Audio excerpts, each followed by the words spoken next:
শহীদ ওসমান হাদিকে শ্যুট করার 5 মিনিটের ভিতরে সাদেক কাইয়ুম সহ নানান বিপ্লবীরা ফেসবুকে স্ট্যাটাস দিছিল এবং খুনির দৃষ্টান্তমূলক শাস্তি দাবিতে সরকারের বিভিন্ন প্রতিষ্ঠান ঘেরাও করছিল।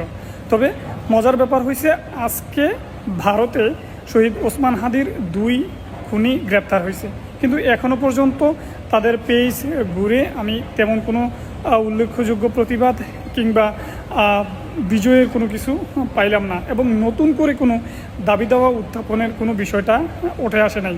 যদি কারো নজরে পড়ে তাহলে অবশ্যই আমাকে জানাবেন।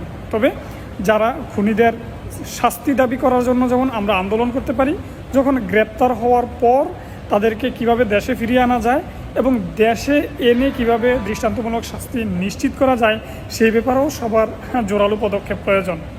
শুধু হুজুগে আন্দোলন করে নিজের দিকে জনপ্রিয়তা ড্রাইভেট করে কাজ হাজির হয়ে গেলে সেই ব্যাপারে ভুলে গেলে জাতি কখনোই স্মরণ রাখবে না।